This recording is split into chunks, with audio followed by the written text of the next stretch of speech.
રાગ દ્વેષ હોય તો જ અભિપ્રાય બંધાય. સામો ચીકણો છે એવો અભિપ્રાય હોય તો સામો નોબલ એટલે કે ઉદાર છે એવો પ્રતિપક્ષી અભિપ્રાય ઉત્પન્ન કરવાનો છે. દાદા ભગવાન જ્ઞાની પુરુષ દાદા ભગવાન કહે છે, મન એ કંઈ નવી વસ્તુ નથી, એ આ ભાવમાં જન્મ્યા પછીની વસ્તુ નથી. મન એ ગયા અવતારનો તમારો ઇતિહાસ છે, તે સંક્ષિપ્ત નોંધ એટલે કે સમરી છે. એકલો ઇતિહાસ નથી, સમરી પણ છે. હવે એના ઉપરથી નવું મન ઉત્પન્ન થઈ રહ્યું છે પાછું.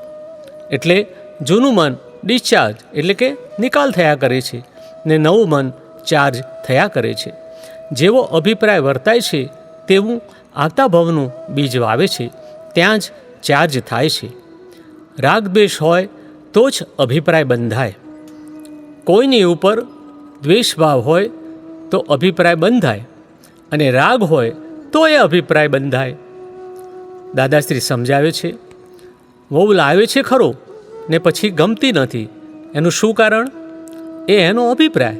એ કહેશે બરાબર નથી, આ બહુ જાડી છે, આ લાવ્યા ત્યારે પાતળી હતી, પછી જાડી ના થઈ જાય? પણ પછી કંટાળ્યા કરે. તે અભિપ્રાયને લીધે જ. અભિપ્રાયનું દુઃખ છે ને. નહીં તો અભિપ્રાય એમ બાંધ્યો હોય કે આ પાતળી માયકાંગલી કરતાં તો જાડી હોય તે સારી, તો પછી ભાંજગાડ નહીં ને. કેટલાક માણસોને માયકાંગલું માણસ ગમતું જ નથી, તે આ અભિપ્રાય બાંધ્યા છે તેની ભાંજગડને. એટલે કંઈક રાગ દ્વેષ હોય તો જ અભિપ્રાય થાય, નહીં તો અભિપ્રાય થાય નહીં. ગમતું કે નામ ગમતું હોય તો એ અભિપ્રાય થાય. જેને ગમતી કે ના ગમતી વસ્તુ એવું હોય એને અભિપ્રાય બેસી જાય. જ્યાં દ્વંદ્વ એટલે કે સારું કે ખોટું એવી માન્યતા હોય ત્યાં અભિપ્રાય બેસી જાય. અમે તમને જે સ્વસ્વરૂપનું જ્ઞાન આપીએ છીએ તે દ્વંદ્વાતીત છે. એટલે તમારા દ્વંદ્વ ગયા. તમને એ જ્ઞાન હોય એટલે અભિપ્રાય બેસે નહીં. એટલે મેં શું કહ્યું કે અભિપ્રાય બંધ થાય એટલે મન બંધાવાનું બંધ થઈ જાય. રાગ દ્વેષ જાય એટલે મન બંધ થઈ જાય. દાદાશ્રી કહે છે, અત્યાર સુધી આ અભિપ્રાય જ બાંધ કર્યા છે, તેથી મન ઊભું થયું છે. આ સારું છે ને આ ખરાબ છે, આ નઠારા છે ને આ નકામા છે, કમાવા જેવું છે. આમ બધા જાત જાતના અભિપ્રાયથી આ મન ઊભું થયેલું છે.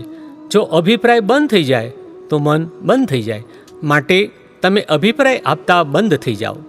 તમારે લેવા દેવા નહીં ને. તમે વગર કામનો તમારો અભિપ્રાય આપો છો, આ સારું અને આ ખોટું. અરે પણ તમારે શી લેવા દેવા? એ સારું ને ખોટું એ સિનેમાનું છે.